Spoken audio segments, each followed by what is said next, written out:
So after a few years of this happening all around us in every aspect of our religious lives, it actually came to be our 100th anniversary. And so 2 lay people were chosen and as the head of our Centennial Committee, and they were basically told, you tell us what it should look like. What do you think it should look like for us to celebrate our 100th birthday appropriately? We thought that after speaking with the leadership in the congregation that raising $100,000 in our 100th year to give away would be appropriate. Lots of congregations use their centennials to raise money. Usually it's for an endowment or to change something about their building, but their idea was, we're going to give it all away, every cent. One of the things that I remember was when the Centennial Committee came to the board and said, you know, we want to do all these things, we want to raise $100,000. And the first thing in my mind was, there's no way. I mean, we got to stop this. We're out there raising money for the church. There's so many other things going on. And kind of right in the middle of that thought, I said, this is insane. I have this group of people who are very enthusiastic about doing this. They've got great ideas. They want to raise a lot of money. And of course, we should encourage them to do it. But also, we asked everyone in our congregation if they could come up with ways to live this service throughout the year. And we asked them, going along with the idea of the Centennial, to perform 100 hours of service throughout the year. Some younger children said they were going to help their mothers. Other older people said they were going to deliver food to people ill in the neighborhood. But I think what happened was we started the momentum and we tried to involve as many different people and as many different parts of the church as possible so that everybody was involved, and it just kept on rolling and rolling and rolling. We feel very grateful to the congregation for stepping up to the challenge and meeting it in many different ways.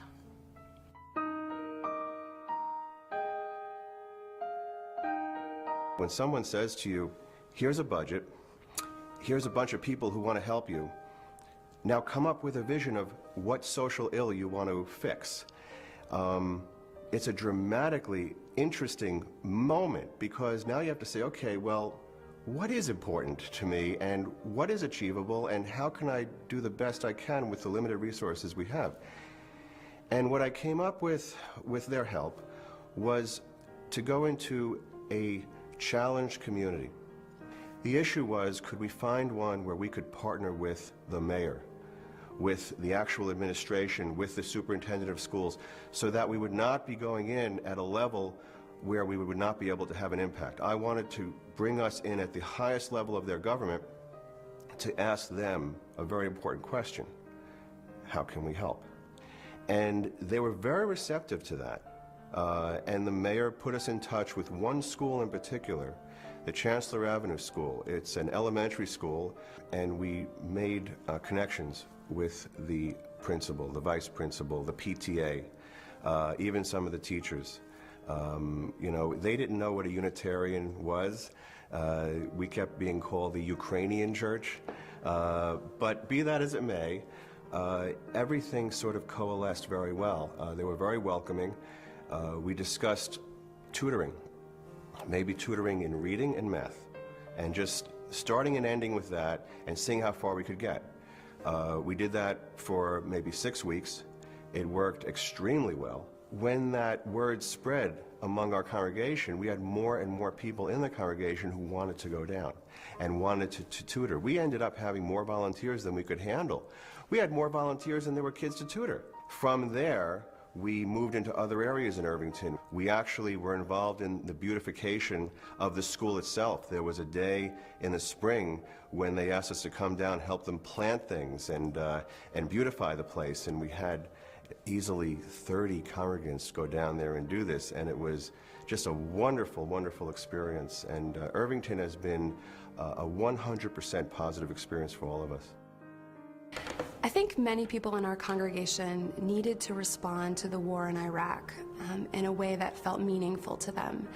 And one of the ways that we in worship were able to do that was to ring our gong and chimes in honor of the American soldiers who had lost their lives there, and as well as the Iraqi services and civilians who lost their lives there. And that ritual that we did every Sunday at the end of service became very powerful, and it was able to hold both people who were for the war and people who were against the war. A Moving Towards Peace committee was formed in order to understand how we're going to take a stand on peace. One of the central things that they did was to make a display on the front of our congregation building, front of the sanctuary building, that had ribbons, beautiful ribbons in all different colors, and on each ribbon was written the names of U.S. soldiers who had lost their lives, and each ribbon had a different meaning, whether it was a soldier in New Jersey or 10,000 soldiers in Iraq, or 100,000 civilians. Each ribbon was beautifully displayed, and it transformed our actual building from one that people in the city of Summit overlooked again and again to this place where people knew that something was happening here. And then on Memorial Day, the Moving Towards Peace Committee led a service. And then after that service, they read each of the names right in front of this display for anyone to listen to. We are not the last word on social action in this congregation. There is a huge amount of social action that goes on completely outside of our initiatives, and we love that. I think what's magical is that's the first 100 years. This is the beginning of the next 100 years. And that's very exciting to be on the cusp of. 100 years from now, will they look back on us as a congregation that dreamed big dreams and made those dreams come true? Or would they think we were absolutely crazy? But we lived with big heart, we lived boldly, and we tried, and some of the things we did succeeded wildly, others succeeded sort of, and some didn't succeed at all. But at least we were a congregation that was willing to take risks and big chances to make the world a better place, which is actually about walking the walk. In this congregation, for whatever reason, we have a group of people who are energized and ready to go, and all they really need is for the institution to open up and allow it to come down on the side of life. We were moving our congregation along in ways that we had never moved before. And now that we're there, I see us continuing. If we keep doing what we're doing, it will touch more and more people, and we'll have a bigger and bigger impact. The ideas are so exciting, and we are so driven by them because they speak to who we are as Unitarian Universalists. Keep on living out these very bold, visionary dreams that we have. And that's why we come here. That's what this all seems to be about, is learning to live your principles.